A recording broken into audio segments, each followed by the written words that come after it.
Good morning, ladies and gentlemen, and thank you for standing by. Welcome to today's Thales Q3 2025 results call. The presentation will be held by Pascal Bouchiat, Thales CFO. It will be followed by a question-and-answer session, at which time, if you wish to ask a question, please press star 1 and 1 on your telephone and wait for your name to be announced. I must advise you that today's conference is being recorded. I would now like to turn the conference over to Ms. Alexandra Boucheron, VP Head of Investor Relations. Please go ahead, Madam. Good morning. Welcome and thank you for joining us for the presentation of Thales 9 months 2025 order intake and sales. I am Alexandra Boucheron, Head of Investor Relations at Thales, and with me today is Pascal Bouchiat, Thales' Chief Financial Officer.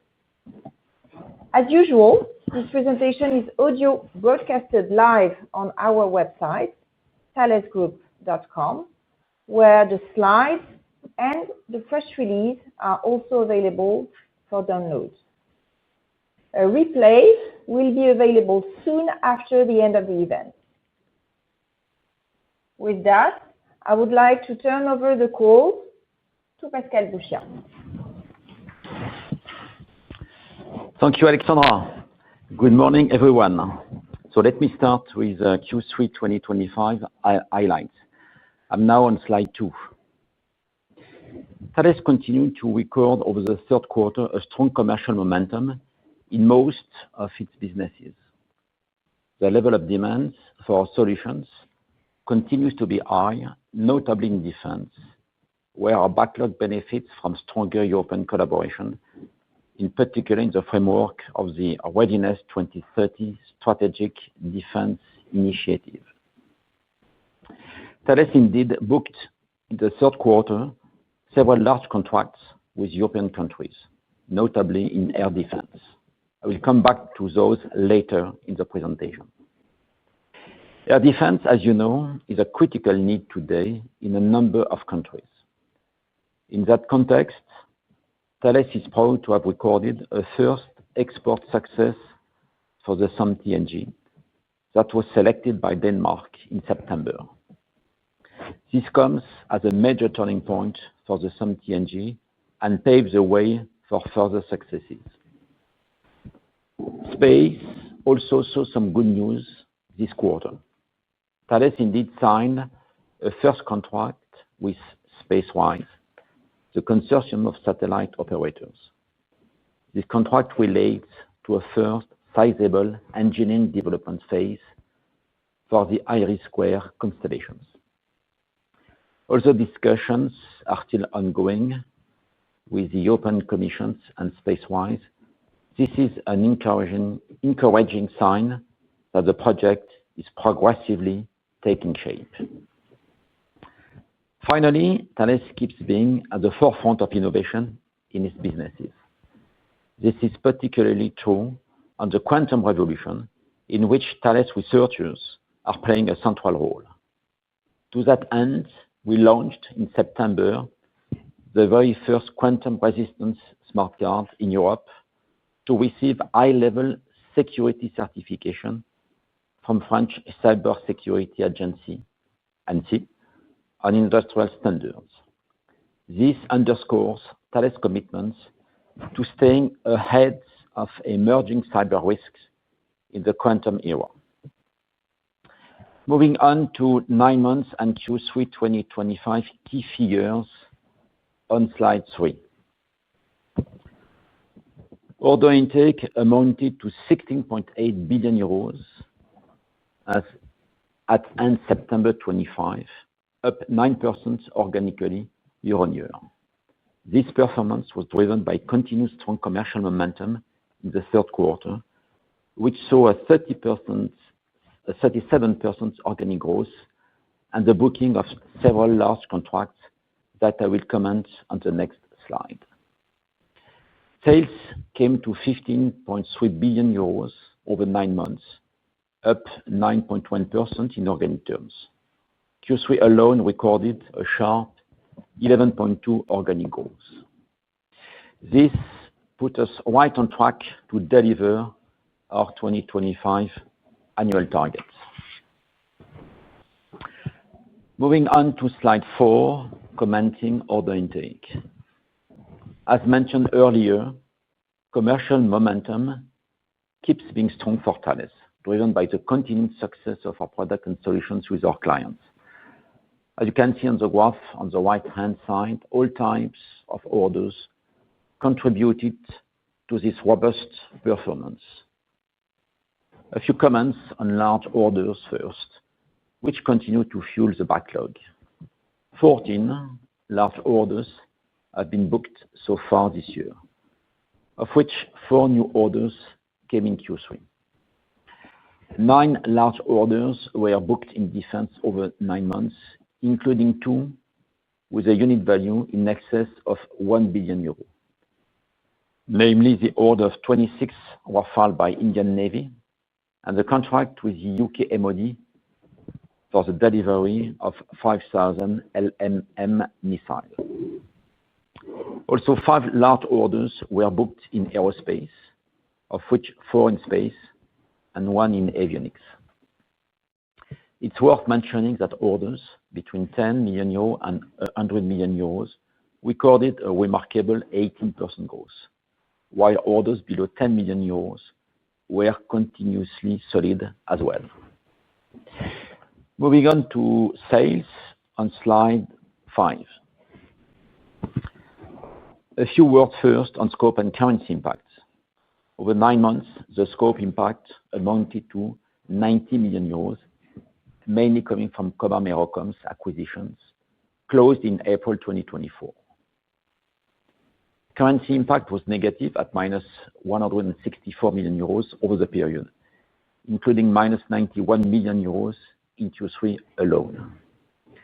All in all, this negative impact led to a 1-point headwind on sales reported growth. Sales organic growth reached a solid 9.1% over 9 months.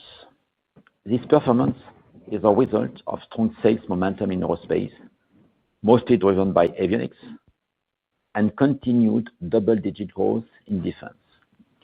In cyber and digital, sales were slightly down organically over the period, reflecting different trends I will comment later. Both mature and emerging markets contributed to this robust sales growth, with a noticeable 14.5% organic growth in emerging markets. Now, moving on to performance by segments, starting with aerospace on slide 6. Orders in the aerospace segment amounted to 3.9 billion euros, up 7% in organic terms. This performance reflects solid underlying demand in avionics, fueled by the continued success of Thales solutions. In space, order intake was up, with 4 large orders booked since the beginning of the year, of which 3 in telco, including the contract related to IRIS², and also 1 in exploration.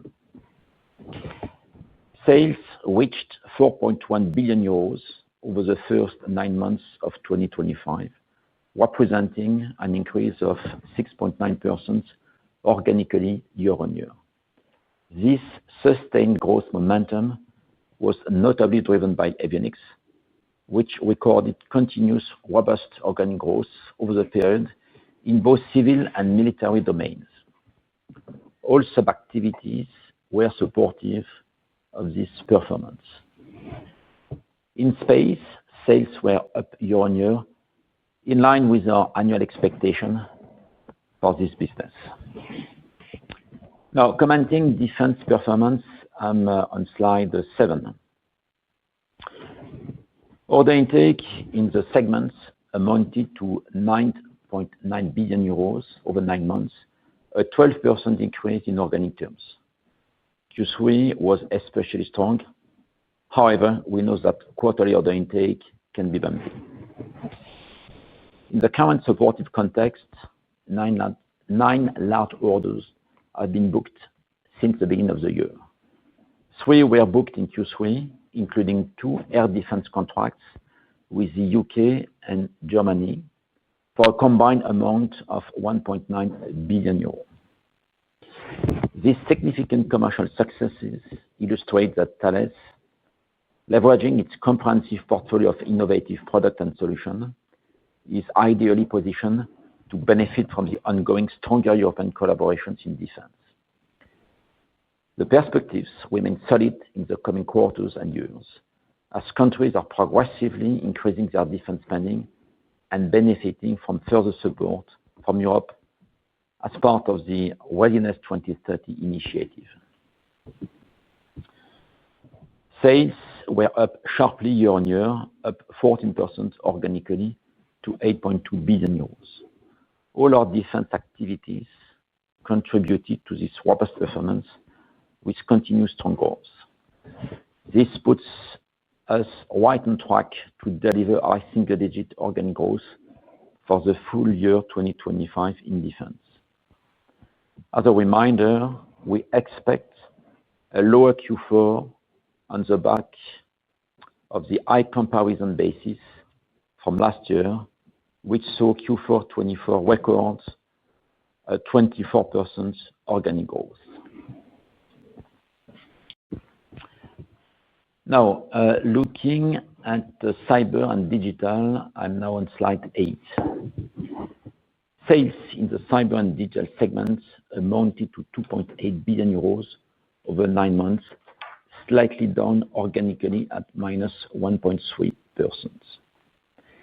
In cyber, sales were down year on year over 9 months.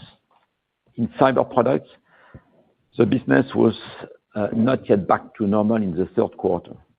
The first half of this year saw the final step of Imperva's integrations with the merger of Thales and Imperva sales forces. This, as you know, created some disturbances on the business. Those disturbances continued to weigh on the performance in the third quarter. We are continuously focusing all our efforts to get back to growth in an overall supportive cyber market. Cyber premium services sales were down year on year. The business kept being soft in Australia, where it has a significant footprint.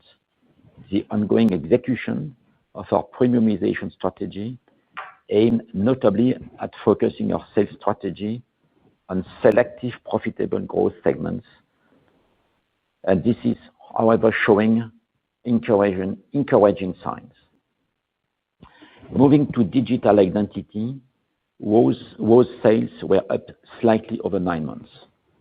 In payment services, digital banking solutions showed outstanding growth over 9 months, which was, however, muted by still low volumes on physical cards. We indeed see some areas of the business still impacted by customers' destocking. Secure connectivity solution sales recorded sustained growth over the period, mostly driven by the strong momentum of digital solutions, including eSIM and on-demand connectivity platforms. So, concluding with our financial objective for 2025, I'm now on slide 9. The continued strong momentum for both order intake and sales in Q3 2025 and the strong perspective ahead of us make us fully confident to achieve the target set for the year. Accordingly, we fully confirm our 2025 objectives. Book-to-bill ratio will be above 1. Sales are expected to grow organically between 6 and 7%, corresponding to a range of 21.8 to 22 billion euros, and the adjusted EBIT margin is expected between 12.2 and 12.4%. Many thanks for your attention, and I will now be pleased to answer your questions.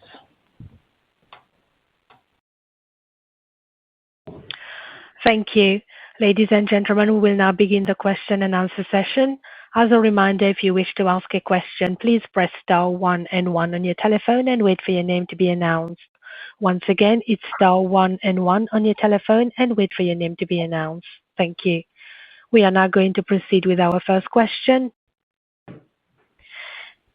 The first questions come from the line of Olivier Brochet from Rothschild & Co. Please ask your question. Yes, good morning, Pascal. I would have three quick ones, if I may, please. The first one is on defense and a small part of the business for you, I suppose, which are drones. Could you give us a sense of how large a business it is for you today? The second question is related to that one. You announced a joint venture with Destinus a few weeks ago. Can you share a bit more on what you will be doing in this area? And the third one is on the F-126 in Germany. If they change the prime contractor for that contract, what are the consequences for Thales, please? Okay. Good morning, Olivier. So starting with your first questions about drones. I mean, it's at this point quite a small business overall for Thales, but clearly an opportunity for us to get growth. Maybe it's worth that I remind how we are positioned and what we want to do on this market. But by the way, I guess that when you discuss about drones, I understand that it might be more unmanned air vehicles, what we call UAV, knowing that we also see the emergence of drones, for example, undersea, underwater system, where we also work on drones, by the way, with Naval Group. But at this point, I mean the market is probably more driven by unmanned air vehicles.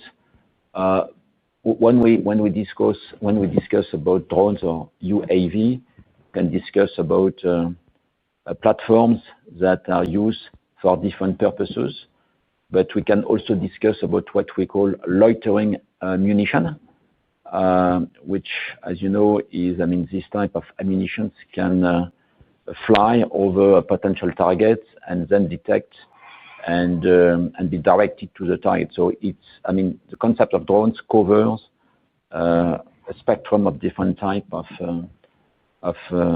solutions. Now, how are we positioned on this matter? As you know, our play is not to develop platforms. What we do is more to provide the equipments, the solutions, but also the system integration. So what does it mean? It means that in terms of specific solutions, we provide, of course, a set of different sensors. That's the first type of business we develop in this drone business. Second is what we call C2, command and control. So providing the intelligence to the systems. And third is military capabilities, and in particular through the development and the sales of what we call warhead, in particular to equip drones or loitering ammunitions. So this is where we are positioned. So as you understand, it's more either positioning Thales as a supplier of different equipments. By the way, I also forget another type of equipment, which is secured communications, line of sight, for instance. So what we do is to provide this type of equipment together with, in some cases, also providing system integration capabilities. So this is basically what we do. Now, overall, at this point, it's a business which is probably a triple digit million euros of revenue, but at this point, relative to the size of our defense, it's not that a large segment, but clearly a growing one. Your second question was about the JV that went on this morning. But your question was a bit broad, Olivier, when you say what we will be doing with this JV. So can you elaborate a bit more? Because otherwise my answer will be quite generic. I don't know if I'm still on the line. Yes. Dropped. Yep, I am. Perfect. Thank you. No. The question was on the JV with Destinus in drones. Not in space. Sorry. No. No, I thought that you were asking question about the space business. JV that you announced this morning. So no, Destinus is probably a good example where and probably you have seen the number of potential drones that this could reflect, and basically it's probably a good demonstration of what we want to do, and very clearly, we don't make platforms, but we can partner with platform makers, and in particular when it comes to high volumes type of platform production. This is not the type of business we want to be in at Thales. Once again, with intent at Thales to focus on providing sophisticated equipment. I mentioned sensors, C2, line of sight, warheads. So this is basically how we want to position ourselves, and Destinus is probably a good example of what we want to do. Your last question was about F126.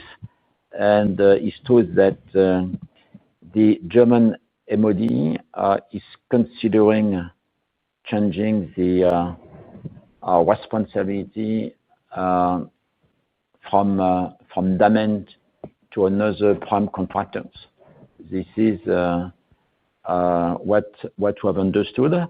Now, of course, we are in close relationship with the German MOD, and all news that we got from them are pretty reassuring about our positioning in this program, where you understand that we provide in particular two large type of equipment.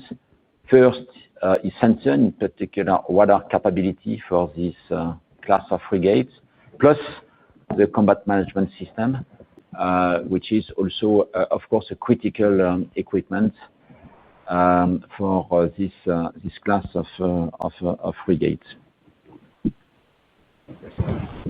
Okay, thank you. Thank you. We are now going to proceed with our next question.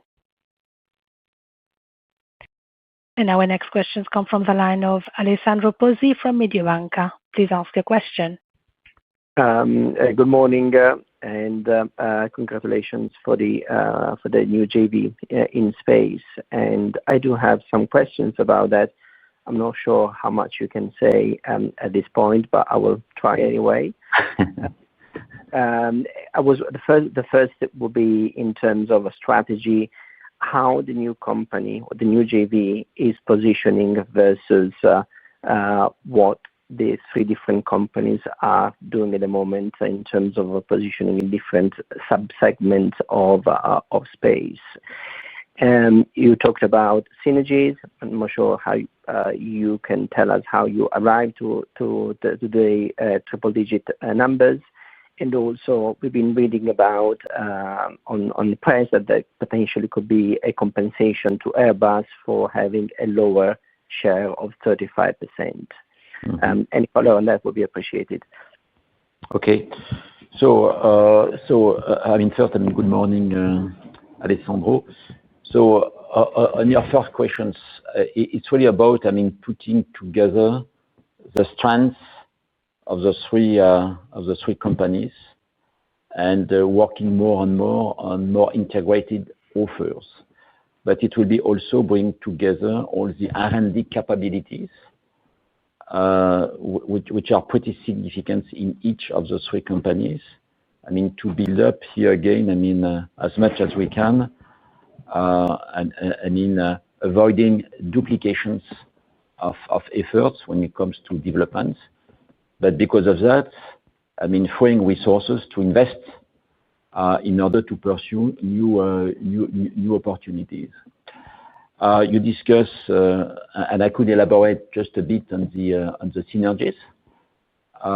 We mentioned mid triple digit level of bottom line synergies 5 years after the closing. And as you can imagine, in this type of a situation, it's going to be a combination of top line revenues. And of course, more synergies reflecting better competitiveness and better operational performance. When it comes to, in particular, better operational performance, as I mentioned, avoiding duplications of investments. But it means also, combining as much as possible engineering capabilities. Of course, working on program management, where we believe that we can make a substantial savings. Of course, SG&A is also a matter we can expect.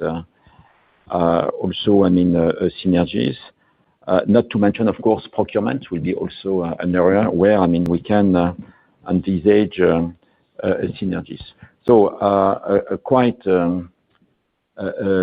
wide spectrum of synergies.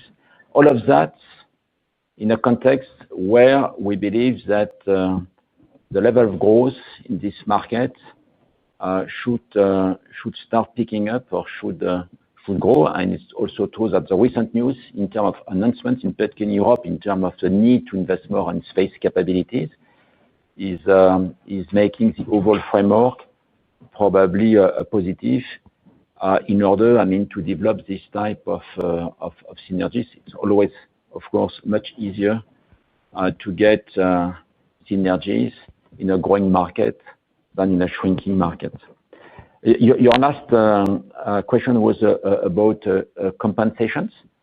And it's yes, to reflect, to make sure that overall, there will be a balance between the economic contributions of each partner and its level of shareholding.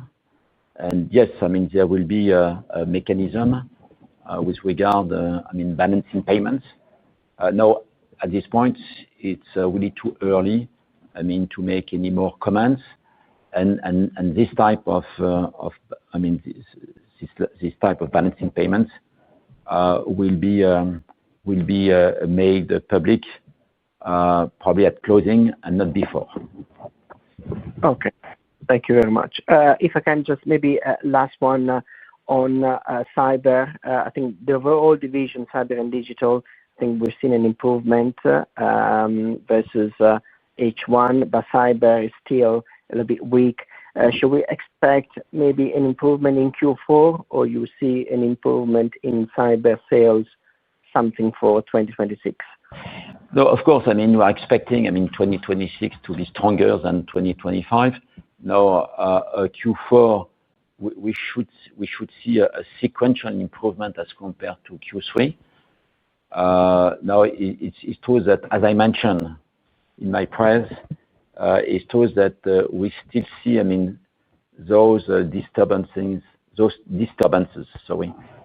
weighing in terms of overall efficiency and in terms of level of revenue. So we expect Q4 to be better than Q3, but it's true that where we're expecting more growth is probably as from 2026. Thank you very much. Thank you. We are now going to proceed with our next question. And the next questions come from the line of Benjamin Heelan from Bank of America. Please ask your question. Yeah, morning, guys. Thank you for the question. I had a few. So firstly, just wanted to ask a little bit more on the space JV. Are there going to be any one-time charges, cap gains, etc., that we need to think about? And should we assume going forward it will be consolidated from January 27 as a rough timeline? Secondly, I wanted to ask on aerospace. It seems as though the supply chain's in a much better position than it was. Can you talk through a little bit how are you seeing the aftermarket performance there? What are you seeing in terms of your OE and your IFE business and the trends you're seeing there? A quick question on cyber, just to follow on from that last question. I mean, the 3Q performance to me feels disappointing relative to the comments you guys had made on the Q2 call. And it doesn't seem from your comments that it will return to growth in Q4. It sounds as though cyber will improve sequentially, but it's still not going to grow. And I feel as though at half year, the commentary was we're largely through a lot of these integration challenges, so we should start to see an improvement. So what has lacked in Q3 that's meant it's continued to be quite weak? Just to understand a little bit what's going on there. And then final one, France, in your geographic tables, it does look quite weak in terms of both orders, but also revenues. I was just wondering if there's anything to read into that with the government changes that we've had. Thank you. Okay. So good morning, Ben. So a number of questions. So I'll try to be quick. So on the space JV, I mean you ask about one-time charge. I mean before closing overall at Thales, we don't expect any significant one-time charge, as I mean the carve out of our own business is mostly done because, as you know, I mean, we already today operate through a JV. I mean, Thales Alenia Space is already some kind of standalone company, so we don't expect on our side significant carve out cost. First point. Now, once the JV is launched, you mentioned about 2027 January the 1st. I mean, we believe that the closing should be done in 2027. At this point, we cannot be more precise, but I wouldn't bet on January the 1st in terms of date of closing. I think it will be probably later than that. And the reason, as you understood, of course, by the way, there's of course a bit of uncertainty on this matter. And in particular, as you have understood, we have ahead of us, I mean, some significant discussions with regulatory bodies in various jurisdictions, in particular in Europe, but not only in Europe. And we know that by experience that all of that can take time. Now, once the JV is up and running, we mentioned the level of synergies that we plan to get. Of course, I mean there will be cost to implement those synergies. Probably at this point, it's probably a bit too early to be more precise on this matter, but of course, I mean, to get synergies, we need to consider cost to implement those synergies. That's of course something which is quite obvious. Aerospace, over in Q3, above our expectations in terms of level of growth in this business. Not by the way, not that much driven by aftermarket. Where I mean there was growth, but where I mean we had most of the growth in our avionics business is more on IFE, but also I mean the line fit was also pretty strong in Q3, and overall avionics in terms of top line growth in Q3, I mean. Above our expectations, which was not the case for cyber, and it's true that in Q3, I mean overall, and you're absolutely right. I mean then, I mean the level of revenue in cyber in Q3 was a bit below our expectations. At this point, we say that Q4 should be better than Q3. Yes, it has stabilized, Q3, but we are expecting more in terms of level of revenue. We believe that we'll see Q4 being better than Q3, but of course, I'm a bit cautious considering the fact that Q3 was a bit below our expectations. And France, France overall, no specific concern. It's true that Q3 last year, we had pretty large orders in France, by the way, in particular on the SAMP for France. As I mentioned, it can be a bit bumpy, but no specific concern on this matter. Very clear. Thanks, Pascal. We are now going to proceed with our next question. The questions come from the line of Ian Douglas-Pennant from UBS. Please ask your question. Hello, Ian. Your line is now open. You may ask your question.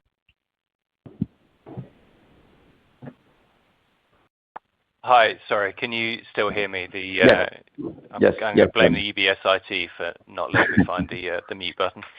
Thank you very much for taking my questions. Could we talk about the defense business just to start with? What are your expectations for growth for the full year for that business? If it's still a high single digit, could you talk about what the offsets are in Q4 in excess of course, the high comp that you've got? Secondly, on the space JV, a couple of questions. Could you just educate us quickly, the Thales SESO business, could you just help us understand roughly how big that business is? Apologies if that's been said before. If the JV comes into force in 2027, what are the major risks to timing around that? Should we be thinking about antitrust? Should we be thinking about negotiations with the partners? Should we be thinking about something else? Thank you. Okay. Good morning, Ian. On your first question about growth in defense for the full year, I stick to the high single-digit organic growth for revenue for the full year 2025. It's true that end of September, it's above this level because it's 14%. Now, as I said, Q4 last year was very strong with a 24% growth as compared to Q4 2023. Hence the fact that we said because the reference base is so high in Q4, we're of course a bit cautious. This is why we stick to the level of growth that I mentioned earlier. High single digit. Now, it's probably from my tone, you can get that overall Q3 was in defense a bit above expectations. By the way, a level of growth which is not coming from a single segment or a few segments. It's really across the board in defense that we see pretty a strong level of growth. Your question about our space business, your question was about the size of this business today at Thales, was it? Exactly so, yes. Okay. Overall, as you know, we operate our space business through two JV. One is Thales Alenia Space, where we own 67%, which is consolidated, fully consolidated at Thales. The 2024 level of revenue for this business was 2.2 billion euros. Second, we've got in this what we call the space alliance with Leonardo. We also have a minority stake in Telespazio, 33%. Telespazio is consolidated just through the equity method, which means that we don't consolidate the Telespazio revenue in our own P&L. We just reflect the our share in the net income of Thales.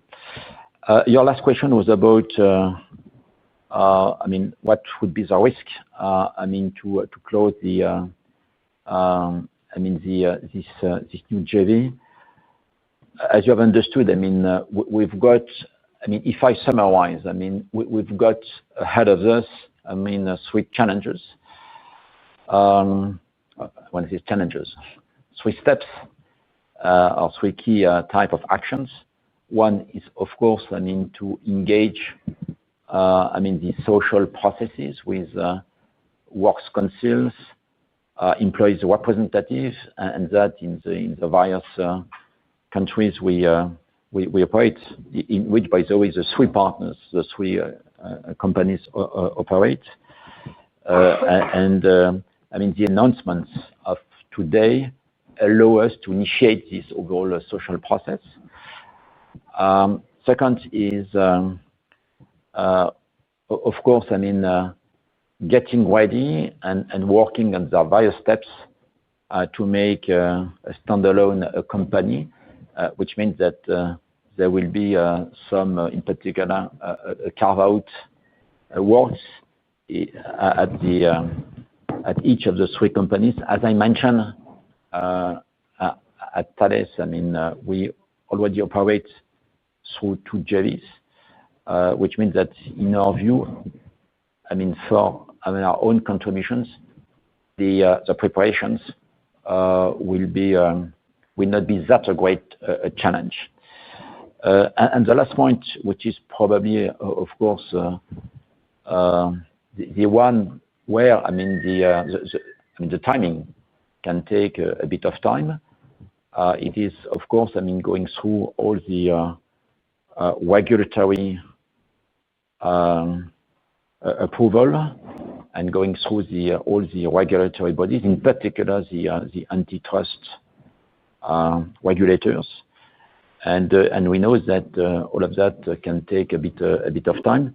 Now, it's also true that we have already started to engage, some of them, and other regulators will be engaged in the very short terms.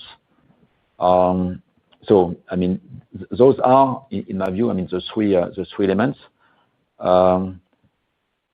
In particular, the last one, this is probably where, of course, we need to be vigilant. Even though, we believe that our case is pretty strong.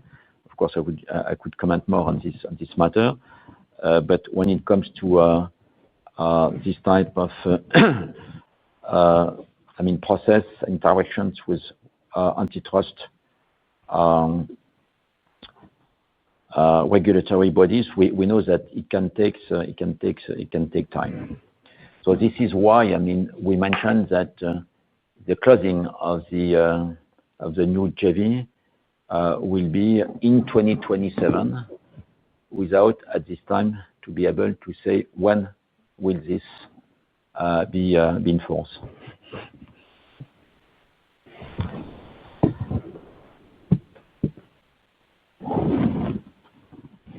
We are now going to proceed with our next question. If I can kindly ask everyone to limit yourself to 2 questions per participant to give everyone the opportunity to ask their questions. Thank you. Our next questions come from the line of Hervé Drouet from CIC Market Solutions. Please ask your question. Yes, good morning. Thank you for taking my questions. Hello, Pascal.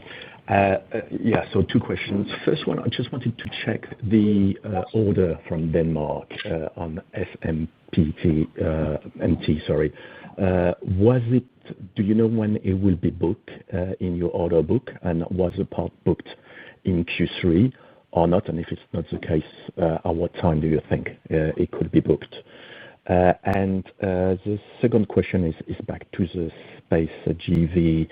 I understand you are saying you are currently operating through existing JV, so therefore the job on your side and the cost you will have to put aside to include the business will be relatively limited. But I was wondering, did you get any data you can share with us in terms of the overall integration cost we should expect for this new entity to be put together? You were talking about synergies as a three-digit million euro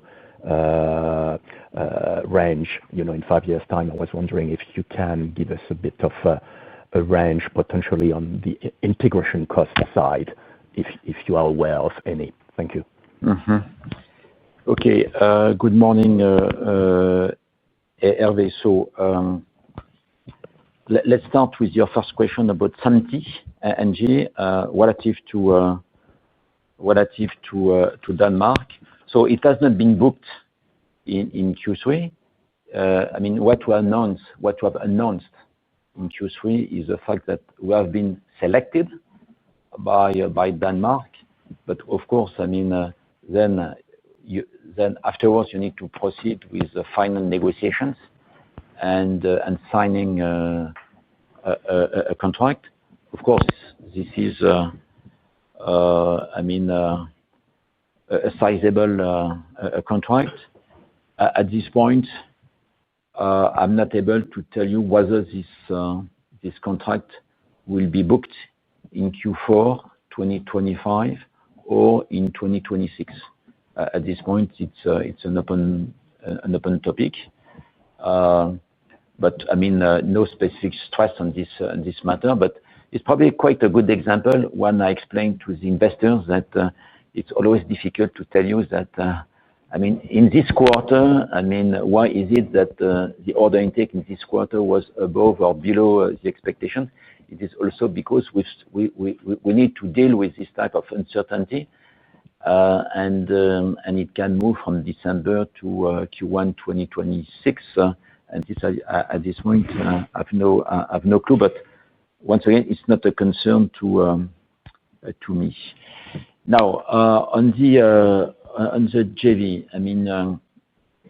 I will try to be clear, but take into account, of course, the level of details that at this point we can communicate to you.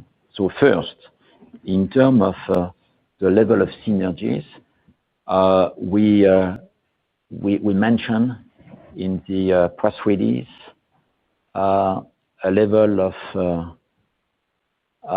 synergies on the bottom line. On the operating income, a level of synergies that would be mid-triple-digit million euro. Overall, if I want to explain more in terms of what should be the range, it's between 400 and 600 million euros of synergies on the operating income, and this 5 years after the closing of the transaction. Now, as I explained, to get this type of synergies, you need to, of course, spend money. You need to spend cash. What is drafted in the press release, and I won't be able at this point to be more precise, is that associated costs to generate those synergies are expected to be in line with industry benchmark. As you are expert of industrial matters, no doubt that you will be able to have your own view about this statement. At this point, and you need to consider that we are at the beginning of a new adventure with Airbus and Leonardo. Pretty excited about putting together our assets. Of course, at this point, and considering this is the first step, we cannot be more precise on this matter. I understand. Thank you. Thank you for your answers. We are now going to proceed with our next question. The questions come from the line of David Perry from JPMorgan. Please ask a question. Yeah. Hi. Good morning, Pascal. Sorry, it's a busy results day, and I missed a little bit of what you said, so I really apologize if I'm repeating anything. Two questions. One, could you just give a bit more precise detail on the sales growth that we saw in Q3 between space and pure avionics, and maybe even the avionics civil versus military. And then just one last question. I know you've had loads of questions about space and the JV, but that synergy number is very high as a percentage of sales for the combined entity. Are you expecting all of that to flow to EBITA, or is that a gross number, but quite a lot of that's going to get recycled into R&D, for example, to be more competitive? So how much actually will flow to the EBIT number of the new entity? Mm-hmm. Okay, David. So, I mean, on your first questions, overall, I mean, looking at our aerospace segments end of September, I mean, we said 6.9%, and I explained that avionics growth was significantly above this level, and space below, space in line with the expectations, meaning that space end of September is around 2%, and you've got avionics, which is more probably something like high single digits of organic growth overall for the first 9 months in 2025. So we see, yes, I mean, this bit of disconnect between those two businesses. On space, it's yes, I mean, what we expect is really, I mean, a bottom line impact of the synergies. Of course, you need to understand that in the first few years after the closing, there will be charges, I mean, to implement synergies. And it's true that 5 years after the closing, of course, there won't be any more cost to implement synergies, but synergies will still not be at full speed, but will be already pretty significant, as you mentioned. And yes, I mean, this level of synergies is expected to impact positively the operating income of the joint ventures. Okay, that's very interesting. I mean, it's a huge percent of sales. So, well, good luck with it. No good luck. Of course, I mean, you also need to consider that from the current level of revenue of the JV, we mentioned a 6.5 billion euro of revenue. This is a pro forma 2024 figure. It shows that we expect, I mean, the JV, as it closes in 2027 or 2028 as the first year of, I mean, full year operations in this new JV, we expect quite a significant growth. By the way, it's also good to have in mind that relative to Thales, this JV allows us to be more exposed to more growing businesses, in particular services, because, as you know, I mean, Thales Alenia Space doesn't provide service, because service is part of Thales when it comes to Thales. And it's also true that in the mid to long terms, we expect services in the space to go more quickly than the infrastructure. So overall, please don't look at the level of synergies that we mentioned. Relative to the 6.5 billion euro, it has to be compared to a level of revenue, which 5 years after the closing, which will be probably more something like 2032, which will be, of course, significantly above the 6.5 billion euro revenue pro forma that we disclose. Yeah, no, that's super helpful. Can I be cheeky and just sneak one more in? And again, I really apologize if it was already asked. in forming this JV, are there any equalization payments from any of the parties? Yes, I mean, of course, I mean, as I mentioned, there will be, of course, I mean, some kind of balancing payments. We cannot be more vocal at this point, as I explained earlier. But of course, I mean, those balancing payments, it will ensure that the economic contributions of each of the three partners reflect its level of shareholding. This is quite obvious. But at this point, we cannot disclose. I mean, and by the way, I mean, those balancing payments might also take into account some valuation adjustments. So we need to wait until the closing to get final figures in terms of those balancing payments. Thank you very much. We are now going to proceed with our next question. The questions come from the line of Chloé Lemarié from Jefferies. Please ask a question. Yes, good morning, Pascal. I would actually want to follow up on the topic of the F126 involvement, because the potential new prime contractor is in the process of being acquired by Rheinmetall, and they have actually called Thales out among the companies they would want to partner with to expand their exposure to naval systems.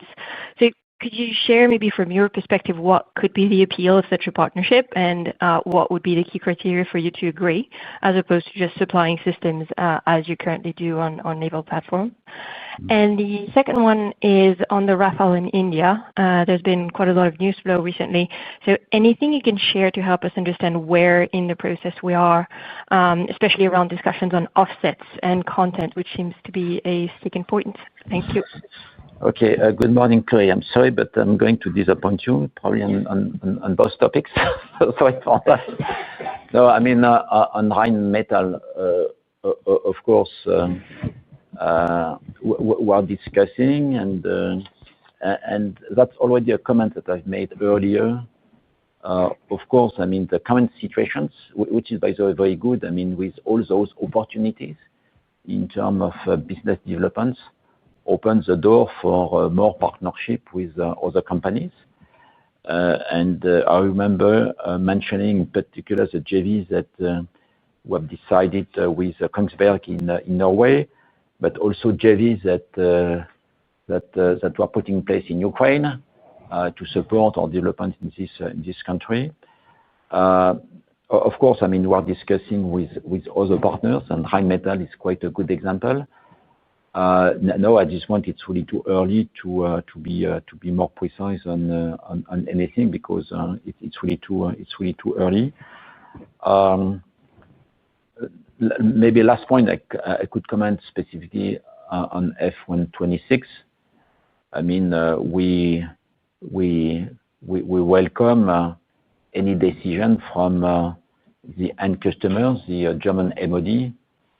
I mean, to secure the overall execution of such an important project.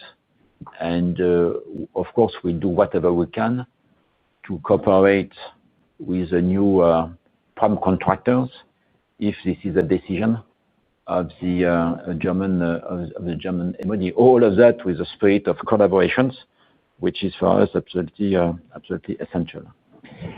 Last point on India. No, I mean, there's nothing more. I mean, I can say on this matter. I mean, probably Chloé, questions that you could direct to Dassault Aviation as the prime contractors on this type of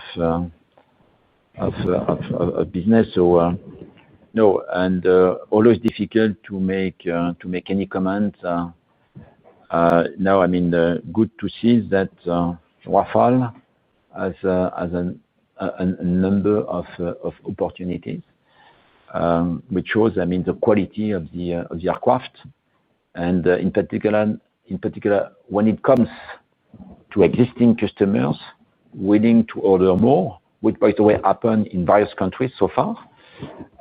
It shows, I mean, how they see the quality of the aircraft and also the support from the various partners in the overall operation. All of that is pretty positive, but you need to be a bit patient on this matter, as it is the case in all, I would say, the Rafale opportunities. On the Rafale, can I just ask you to confirm whether you're involved in the discussions on the offsets and technological transfer, or is it all through Dassault? No, of course, we are involved with Dassault in the discussion. Now it's true that Dassault is leading, the negotiation, but of course we are involved as a partner, as a key partners with Dassault. And you discuss about offset. We are quite used to managing offsets in various countries, and not just only for Rafale. It's really part of our business to be able to manage offsets in various countries. So don't consider that this is something which is new to us. This is something which we are quite accustomed to manage on various types of defense business in many countries. India is an example, among other examples of countries where you need to manage offsets to develop your business. When I say offset, it's also, and more importantly, the need for localization, which is, of course, something that we see developing for the future. Thank you. Very clear. We are now going to proceed with our next question. The next questions come from the line of Ross Law from Morgan Stanley. Please ask your question. Hi, good morning. Thanks for taking my questions. I've got two. The first is just on cyber, and coming back to Ben's question earlier. I'm just looking to understand if the integration of the sales team was completed in the first half. What exactly drove that 7% organic negative growth in the third quarter, and what changes in the fourth quarter to drive the expected sequential improvement? That's the first question. And then the second on rare earths. If you could provide some more color on which elements Thales is reliant on, where you source these, and what buffer stock you currently hold. Thanks. Hello, good morning, Ross.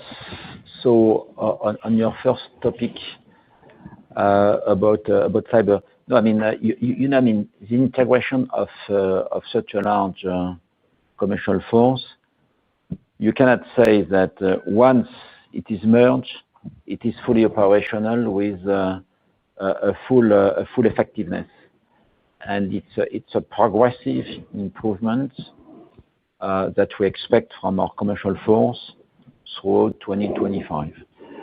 When it comes to your level of intimacy with your new customer, your level of technical understanding of the new portfolio of products that you need to sell,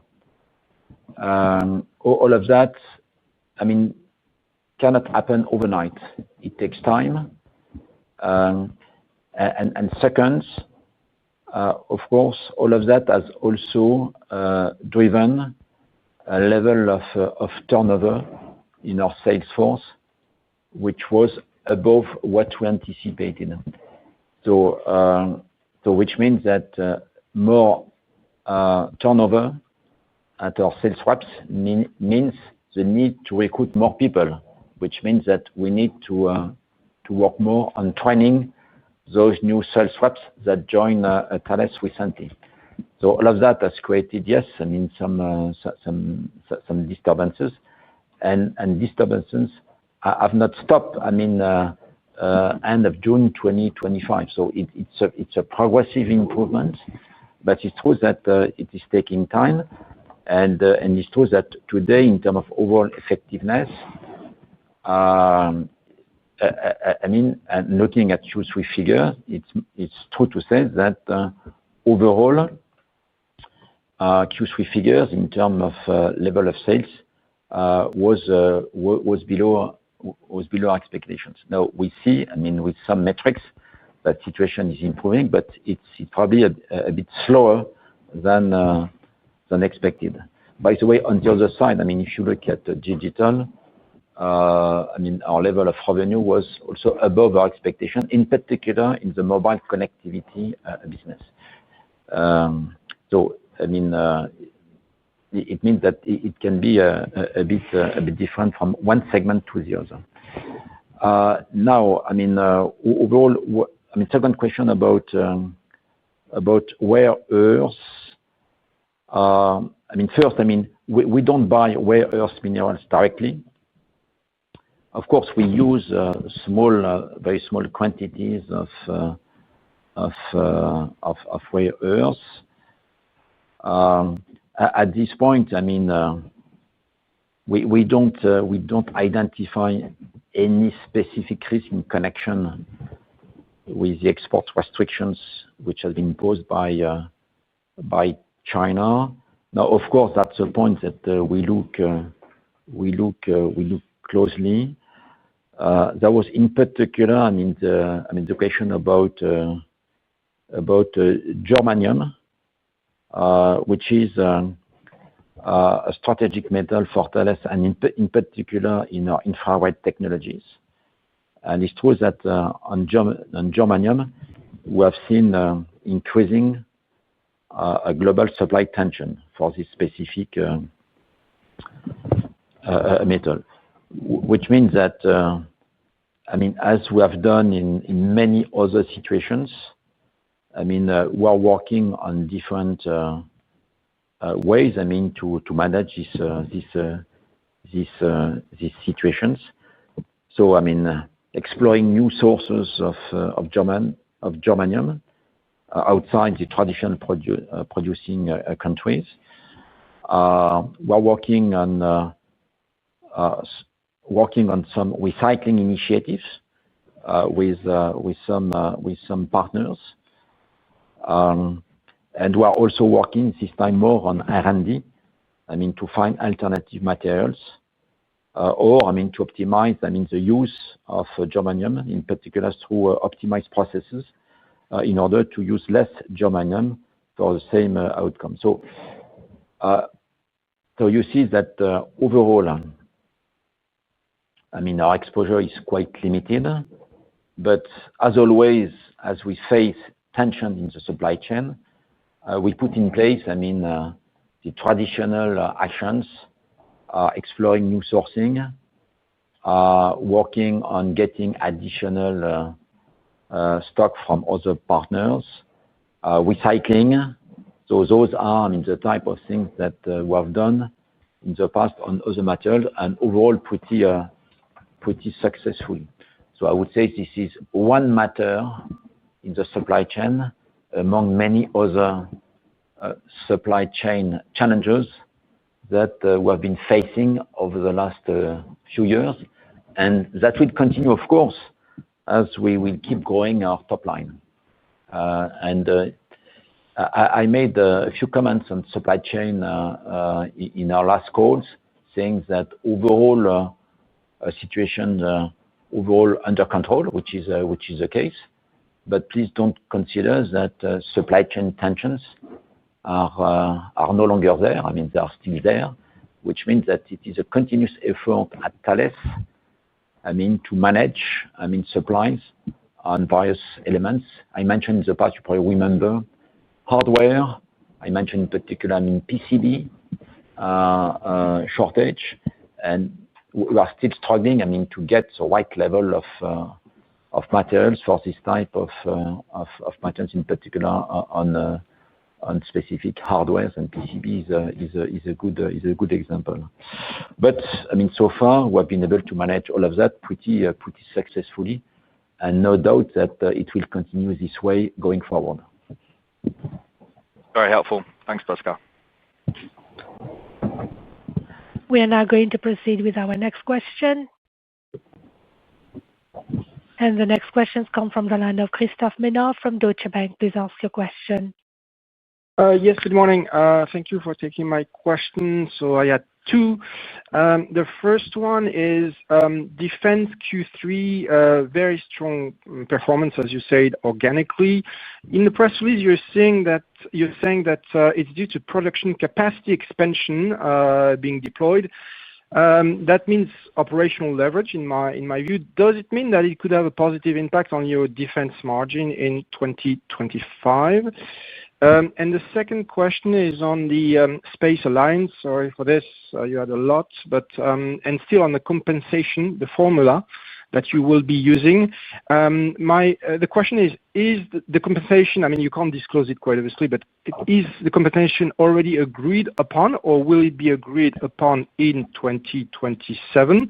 Will it be based on a formula mixing sales, EBIT performance? Will it be based on historicals or forward-looking elements? Thank you. Thank you very much, Christophe, with your pretty specific questions. On defense, yes, but as I said in the past, I mean, new production capability being put on stream, yes, in Q3, but it's a continuous, move. Quarter after quarter, we keep improving our overall production output following, the investments that we have announced. We gave you a few examples in the past about Thales increasing its production of effectors, of airborne radars, ground-based radars. We gave you a number of elements. I could mention also now more underwater system, ramp-up capability. Nothing very specific on this matter. All of that, that was anticipated, and all of that very much consistent with our guidance on defense margin, with this concept of 13% EBIT margin, which is, the level of margins that we keep having in mind to guide you for the short and the midterm. Space Alliance, you want to know everything about that, but I will stick to what I said, which means that, of course, the mechanism has been agreed, but the outcome will be finalized at closing. That's the reason why we cannot be more precise on this matter as we speak today. Thank you very much. I tried. Sorry for that. We are now going to proceed with our next question. The questions come from the line of Aymeric Poulain from Kepler Cheuvreux. Please ask your question. Yes, thank you. Good morning. Thank you for taking my question. The last one on cyber again. Would you be able to separate the performance in terms of organic growth in Q3 between product and services? Since someone asked about the margin outlook, would you be also able to confirm that the margin for DIS, so cyber and digital now, would stay around 14.5%, or is there some impact of this weaker than expected organic growth on the margin outlook? Okay. Good morning, Aymeric. Your question in particular valid within cyber because there are two elements. Between product and services, and it shows that where we are looking for growth, and what I said about effectiveness of the commercial force, all of that relates to the product business line within cyber. This is where we've got the very pretty strong margin. This is why we are looking for growth on this segment, which is by far the largest segment within cyber. The other one being services. where at this point the profitability is not in line with our expectations, and where we said we made it clear this business is needed, in particular as we want to develop growth in product. This is a way for go to market for our product, but it's really a business where at this point we are willing to focus on the profitable segments as opposed to market segments where we believe that differentiation is not recognized by customers, and this is why we have decided to exit some sub-segment. And it's true that overall, if I take this service business overall, the drop in revenue, but part of it is really what we want to do is double digits year-on-year end of September. But once again, that's something we want to do in order to refocus this business more on the profitable market segments. And I need to say that I don't remember your second question. What was the implication for the intelligence margin? Okay. So overall, just to give you a rule of thumb, but probably a level of EBIT margin for the full year 2025 around 14% is probably what I have in mind. All of that being very much consistent with 12.2%-12.4% overall for at group level. Thank you. We are now going to proceed with our next question. And the question comes from the line of Sebastian Growe from BNP Paribas Exane. Please ask a question. Yes, good morning, Pascal. Thanks for taking my question and for squeezing me in. It's on SAMPT. You recently said to expect more order wins for the SAMPT and that beyond Denmark. So now you sounded on the call a bit reserved with regard to the timing of signing that very contract. So my questions are, to what extent is the contract signing impacted by the question how many systems Denmark might ultimately be willing to purchase? And secondly, how might the signing in, say, late 2026 impact the signing of other contracts that you might have in the pipeline? So the question simply is if the Danish order is key to unlock potential elsewhere. Thank you. Okay. Good morning, Sebastian. So it's true that, as we discuss about Denmark, we are still discussing about the number of batteries. And this is why, between being selected and signing a contract, there might be a bit of time gap. And there are today commercial discussion, which, in my understanding, also take into account the final number of batteries that Denmark will order. First point. Now, second point.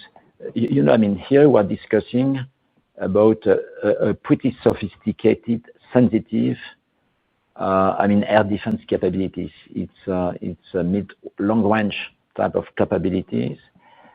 Those equipments, those systems are extremely sensitive for any countries. All of that, a bit like, combat aircraft, if I want to make some kind of analogy.